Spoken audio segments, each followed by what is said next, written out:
Alright guys, welcome to the show. I hope you sat there, either fucking scantily clad or dressed in your World Around You branded clothing. If you're not, go to worldaroundyou.com, order yourself a t-shirt, listen to these shows, and then come back to these shows when you've got your t-shirt and listen to the show in your t-shirt.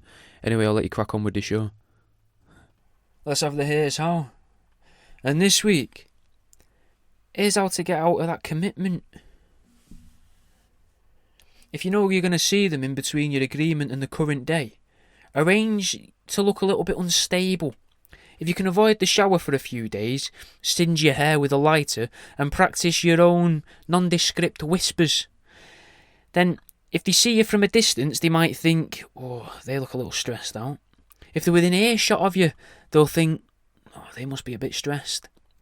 And if they're next to you, they'll think twice about involving you in whatever you've had planned, and they may even be supportive when you drop your plans.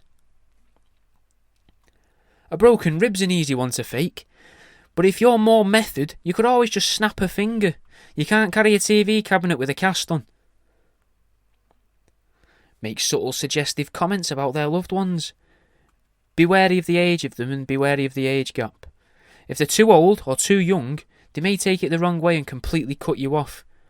But if they're a similar age to you, they might not want you near them, especially if it looks like you're into their nearest and dearest. Even less will they want you looking like the quote-unquote good guy. If you've left it a bit late, when you arrive at the location, make sure you do so with a large sandwich and then start eating it as you walk through the door. You can go two ways here with this. You can eat the sandwich visibly fast, claiming it's for comedic effect, and then pretend to be ill afterwards. Or you could force yourself to choke on an ingredient.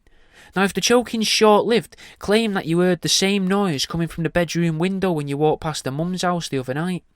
If their mum's now dead, still say it, and follow it up with, oh, it's nice I see how, some traditions just don't die. Let your own car tyre down, take a photo of it, and then pump it back up. Say you've agreed to do something that seems much more important. If you've agreed to be your friend's kid's godparent and you don't want to do it anymore, go to the park that morning and take a picture of yourself next to a kid that kind of resembles your family and say that you're having to be a temporary legal guardian for little Jimmy whilst the parent attends some special classes. If you've gotten sick of trimming your neighbour's edges, take your edge trimmers a little bit too deep into that hedge. That way, you'll remove most of the leaves and just leave exposed twigs and sticks and that. They might never grow back, mate, but it's still a strong enough deterrent against intruders, so you don't have to worry about that. And this has the added advantage of making it much, much easier to see into your neighbour's living room when you're walking past.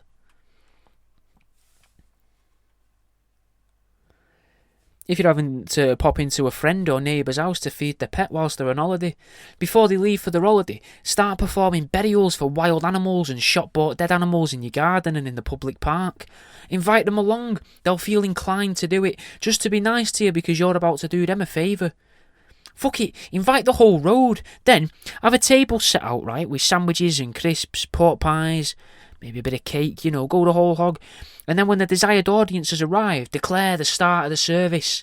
Use a microphone, walk away into your house and bring out a carrier bag with a mixture of frozen and recently thawed dead animals.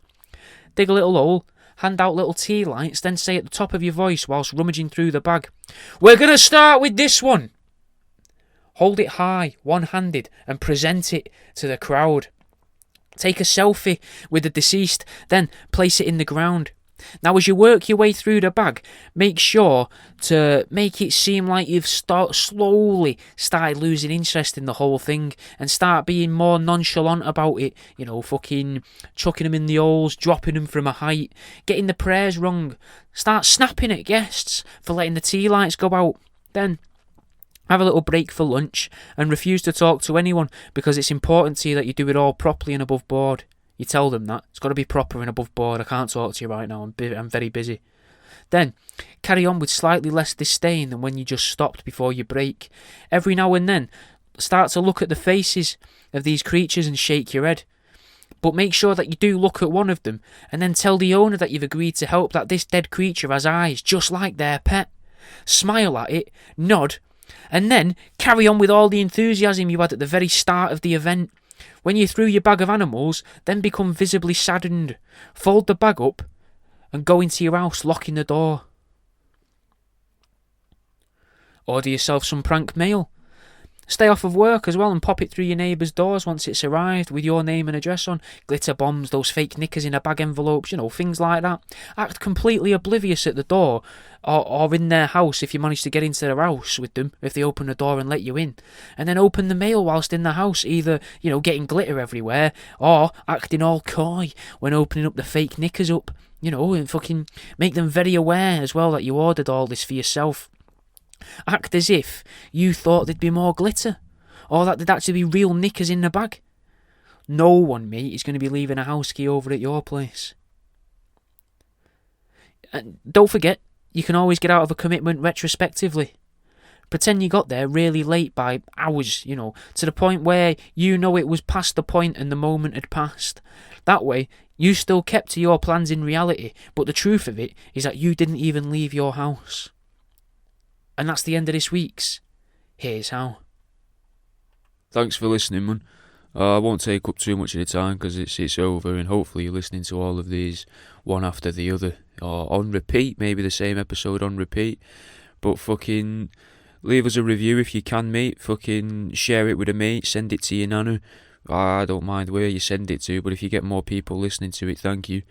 If you did enjoy it though, fucking join the Patreon, mate. www.patreon.com/worldaroundyou. There'll be a link in one of the links in the description, I would imagine, of the one you're listening to. You can join for £1, $5, and you get access to all the video versions of these. You'll end up about 4 or 5 episodes ahead as well through Patreon. And you get access to some of my books as well. And a little discount code for some of the canvases as well. But even if you don't join that, fucking thanks for listening to it, mate. I hope you enjoyed it. Hopefully, here's the next one.